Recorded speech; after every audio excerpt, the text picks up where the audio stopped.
Hi, I'm Barbara Ingram, and welcome to my series on life at the University of Florida. This one's called Where to Live. That's my daughter, Corla. She graduated in May of 2021 and spent 4 wonderful years there. My son started in the fall of 2020, and both kids are fifth generation Gators, so my family's been there since the mid 1800s. I'm going to start with showing you a map of all of the places I'm going to talk about. So some are on campus, some are off campus, and it's a good idea to see roughly how close some of these places are. So you'll see Sorority Row, Fraternity Row, Mid, behind Mid, some of the luxury dorms that are just off campus, but are still easy to scoot to because all the kids are riding scooters there and not driving. And still others are easy to walk to. They'll be across the street from the main entrance to campus. This is Thomas, Sled, and Fletcher Halls, which is at the northern edge of the campus, right across the street from Mid and very close to the stadium. So I've taken a short video to show you what they're like and what the little square in the middle is like.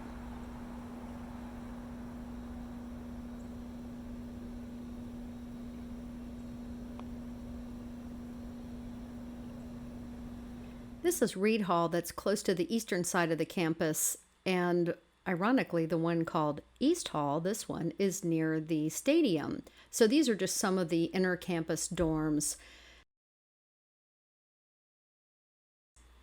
This is a place called Windsor Hall, which is not owned by the university, but is very much like a dorm on the east side of campus near Sorority Row. It has traditional dorm type rooms that are a little bit larger than what you would find on campus, but they are shared. They have a private bathroom inside and a little kitchenette. That's the all-girls building, and then the other one, this one is the co-ed building, and they have private parking lot that you can pay monthly for, and they also have scooter parking, which is a lot less expensive. There is a pool deck. Here's the parking lot with teeny tiny spaces, and they will tow you if you don't have a sticker. This large apartment building is right across the street from campus, and it's called the Standard. It's on the corner of 13th and University. It's got a Target underneath. It's got a Bento, Orange Theory, Chick-fil-A, and it's right across the street from Publix and Starbucks. So it's really convenient, but of course you'll pay for that. And it does have a really nice pool deck on the roof. These apartment buildings are all behind an area that's called Mid, which is where the bars are. It's across the street from campus on University. And there are some really cute places back in here, and they'll range anywhere from maybe low 700s to mid 800s, all the way up to the fancier apartment buildings like the Standard. My daughter lived behind Mid her senior year in a small 100-year-old house with her roommate, a 2-bedroom, 1-bath. It was around $700 a month, had a small parking lot that did not cost any extra. But it was nice because they could walk to the stadium, they could walk to the bars at Mid, and they were really within walking distance of most of the libraries on campus.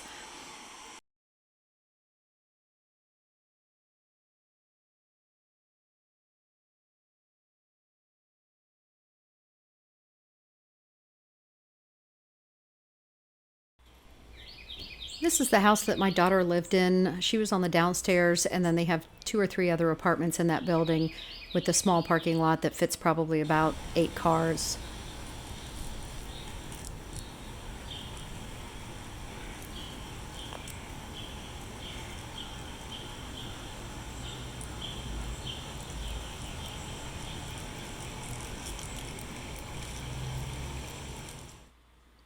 This is the inside, so you can see it's pretty small, but it was cute. They really liked it there.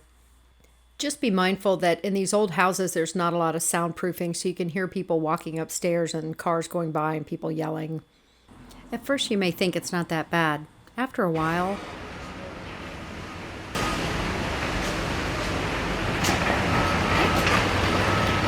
and then you'll be all like, and your mom will be like, it's not pretty, trust me. This is the Retreat. It's a large luxury apartment complex south of Sorority Row on the southeast part of campus. And Corla lived here her junior year in a 4-bedroom, 4.5-bath, 3-story townhouse. And she loved it. It was really quiet. They have a beautiful pool deck. You can park right outside your front door. They have also a sort of lounge room inside with pool tables and TVs. And they also have study rooms so that if your roommates are being loud, then you can study in the clubhouse. The management was really good, and the rent, I think, was in the mid 700s. They also have some townhouses that are freestanding that are not attached to other ones. So they have a pretty good variety depending on what you're looking for.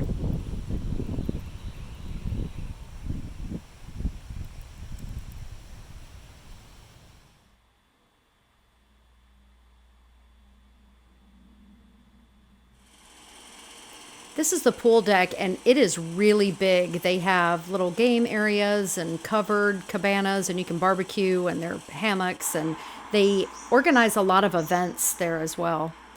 These are apartments that are right south of Sorority Row, and they're relatively new. I don't know a whole lot about them, but they look pretty nice. That's Phi Mu and Zetas and Tri Delt there is the last one.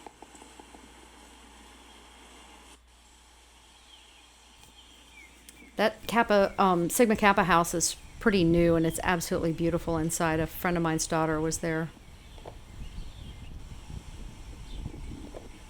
And then this is the other part of Sorority Row, and has also the 80 Pi house is pretty new. And there's some other new houses there that are just beautiful. The DG house is also new.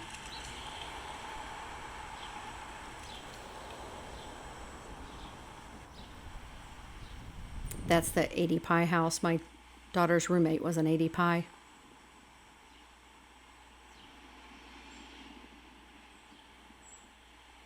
There is one sorority house that is not on Sorority Row. It's actually on Fraternity Row, and that was Corla's sorority. And, Kappa Kappa Gamma is also a little bit off of Sorority Row. This is Pi Beta Phi. This was Corla's sorority, and it's over on Fraternity Row. So here you have the map of Fraternity Row, and it's pretty compact along one road. And I just took still shots of some of the houses to give you an idea of what they're like. They do change when one is put on restriction or kicked off campus and another one moves in. So this might not be terribly accurate in the future. As you can see, there's a pretty wide variety of the style of houses, everything from the mid 50s and 60s all the way up to some really nice modern houses. My father was actually president of Pi Kappa Alpha in the late 50s and secured the property and had the house built for that fraternity, and they are actually across the street from the stadium. Some of the others that are not on Fraternity Row are Phi Delt and ATO, which are on 13th. Kappa Sig is over near Sorority Row. And then you've got the two fraternities across from the stadium, which is Delta Tau Delta, and then the Pike House, which is right next to them.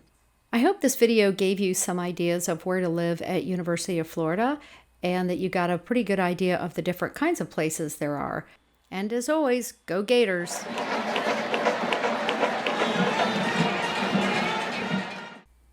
Please like and subscribe for more UF videos. Corla's TikTok, Instagram, and website are on the screen, as well as my travel website, traveltipsandinfo.com.